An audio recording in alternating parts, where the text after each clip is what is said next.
In Texas is 58%, 14th highest in the nation. Here in California, it's 50%. And if you know anything about the way tests and averages work, the closer you get to 100, the closer to the mean you get. So if you have more folks taking a test, you might have lower test scores, right? But there are tests that are done that are national standardized tests, and what they show consistently is the following. Of the biggest states in America, with diversity and certain educational challenges, like with some inner city youth or a lot of immigrants, the big states are more or less experiencing some of the same challenges. The big state that consistently does the worst in the country is California, and the big state that consistently does the best is Texas. And I would suggest to you that California is one of the things that this state needs to do to turn things around and give a better future, is to really put a significant effort into public school reform. Public school reform. Now, another thing you hear from apologists, from liberals who like to attack Texas, is they say it's all about the oil. If California had as much oil as Texas, everything would be fine. Did you know that right now, Texas's gross domestic product from oil and gas refining and extraction is about 9% of its GDP. It's about 3% in California. Only about 1/10 of the oil production in the Golden State versus the Lone Star State. 1/10. But it isn't for want of oil.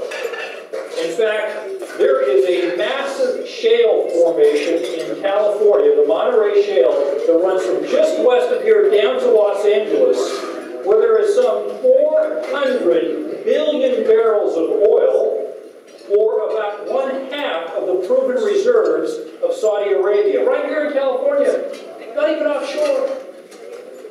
And what is preventing California from getting at that oil? Politics.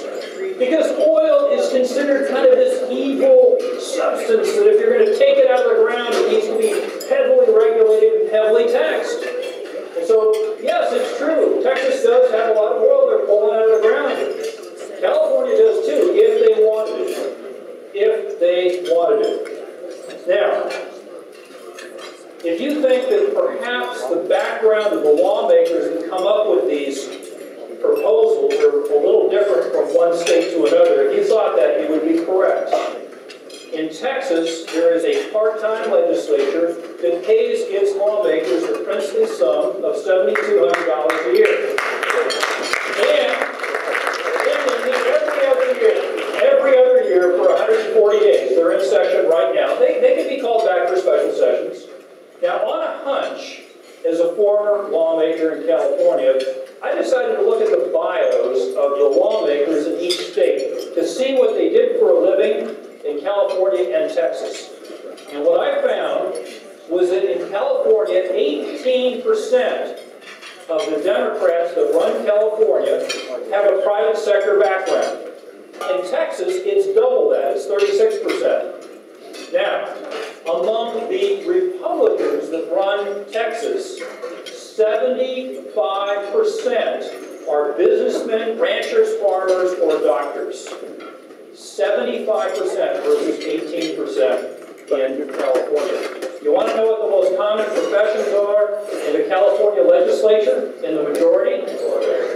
Community organizer, government worker, and trial attorney. Is it any wonder that California has challenges with people with those backgrounds running the state? There's another interesting difference between the two states. Now, all of these policies impact tremendously a certain group of people. And I'm not talking about the millionaires. You know, millionaires can fend for themselves. Millionaires can hire really good tax attorneys, and they can figure out how to order their finances. As California keeps raising taxes, I don't think you're going to see a lot of Hollywood moguls or Silicon Valley tycoons leaving California. They can afford to live here. Now, the people who are really impacted by these bad policies are the poor. Now, the U.S. Census Bureau tracks poverty in America. And for 20 years, they have been tracking poverty the same. The same threshold of income, no matter what state you live in, and no matter the cost of living in that state. Well, a week after the election, they came up with something called the Research Supplemental Poverty Index. And what they looked at is they took into account cost of living state by state. They took into account government assistance, cost to commute, health care, all kinds of things that really concern people who are just scraping by.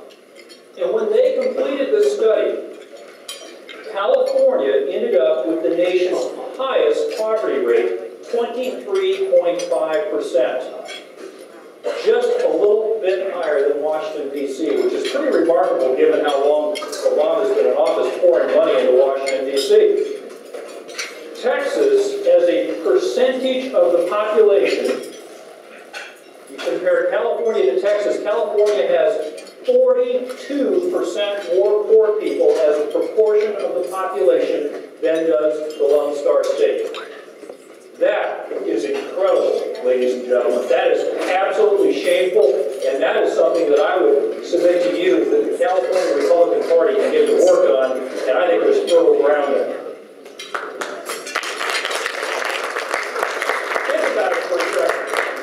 Think about it for a second. Do the poor in California benefit from high taxes?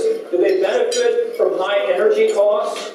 Do they benefit from a high cost of living with high housing costs? Do they benefit from a corrosive lawsuit environment? Does that benefit the poor? I don't think it does. The challenge is, how do we communicate what we believe in to people who would most benefit from our message? Now, I believe that Mitt Romney is an honorable man, but Texas's newest U.S. Senator, Ted Cruz, had what I thought were some pretty insightful comments about the unfortunate 47% remark. You remember that. We don't have to worry about the 47%. The government's taking care of them, and as a result, they would never vote for us. We're going to focus on the 53%. Well, Senator Cruz took exception with that remark, and he says, to the contrary, the 47% are exactly those people who would most benefit from our principles being put into action. The question is, how can we get our message out to them? Now, in the state of Texas, you may know this, we have very, very similar demographics to California, about the same number of Hispanics in each state. We have about double the number of African Americans in Texas than California has, less Asians. They're very close. They're both very, very diverse states. And yet Hispanics as a whole tend to vote conservatively, more conservatively by about 15% in the state of Texas than in California. Our foundation just did a poll. And we asked a couple of very interesting questions. We asked a question about, should business taxes be reduced to increase jobs in the state of Texas? Texans like that. But did you know which racial or ethnic group favored that proposition the most in the state of Texas? Hispanics. Far more than Anglos, interestingly enough. We asked another question. We said, should Texas's environmental laws be subject to a cost-benefit analysis before they're put into effect? Texans like that. Sounds reasonable. Hispanics supported it by the most in Texas. There's something going on here that I would argue that new immigrants and people who come here to work hard and to live the American dream might have a little different attitude about things than perhaps the elites that tend to run government these days in Washington, D.C. and in Sacramento. Now, here's the challenge for the Republican Party in California, and I think across the country. We have a challenge because when you look at Hispanics and immigrants in general, and you ask them what are the most important issues to you, you generally see that the issue of immigration or immigration reform is 4th or 5th on the list. Other things like jobs and the economy and education for their kids, they tend to rank higher. But do you know something? While it may rank 4th or 5th, It's a gateway issue. It's a gateway issue because they believe that if they think that you don't like them or their relatives, they're not going to listen to the rest. They're not going to listen to 1, 2, and 3, and 4.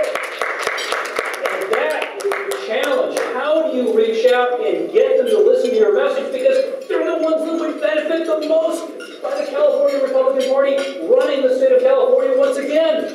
That's the challenge. So what you have to ask yourself as conservatives and Republicans is who benefits from the current broken status quo in immigration? Who benefits from things continuing as they are today? I don't think it's us. I kind of think it might be the other side. Now, given that, I don't believe that a repeat of Simpson, Missouri is a good thing. I don't think that that would necessarily solve problems because people who become citizens need to become Americans. We need to assimilate individuals so that they believe in the American dream and understand the Declaration of Independence and the Constitution. But what might be a good solution? A lot of folks have labored with this, and this is frankly a very tough family conversation. Now let's look at what's going on right now. I would argue that what is happening right now is de facto legalization. And by that I mean, if you look at 10 million plus people who live in America and have lived here since Reagan and George H.W. Bush and Clinton and George W. Bush and Obama, it seems to me that America has decided, you know, we need your labor, and we're not willing to spend the money to enlarge government to be powerful enough and strong enough to know everybody that's working in this country. Certainly we're not interested in a national ID card with biometrics, although that may be coming. And so, in the bargain, while we've been grumbling about it, it seems like as a nation we've got to look the other way. And in the meantime, because of the interpretation of the 14th Amendment, you have birthright citizenship. Just the way it is. And oh, by the way, ladies and gentlemen, about 80% of Americans agree with birthright citizenship. That's a tough issue to overcome, 80%. And so if you look at what might possibly take immigration off the table, I might argue that perhaps reforms that acknowledge the fact that we already have a de facto legalization.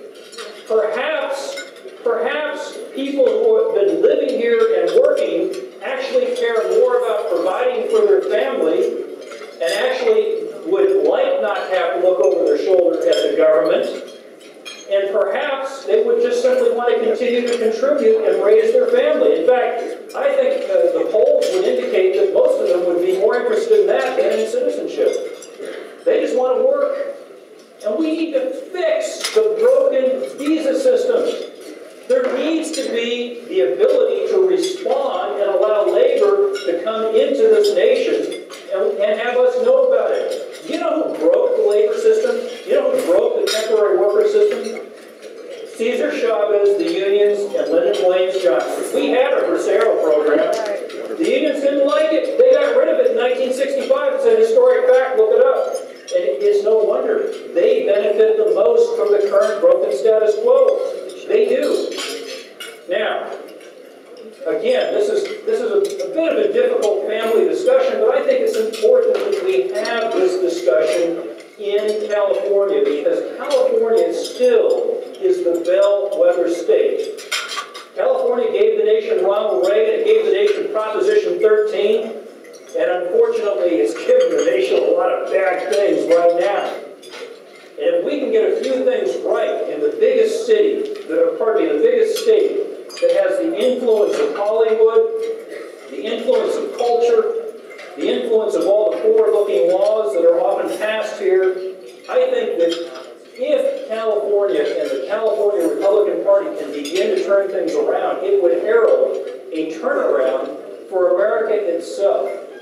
That's how important this is right now for this generation. So, ladies and gentlemen, I'm just very humbled to have been asked to come back here and to address you. As I said earlier, I was kind of shocked. But thank you so much for the opportunity to come back and to see so many good friends. I wish that my family family could be here with me, but my in-laws need 24/7 supervision or the house will burn down.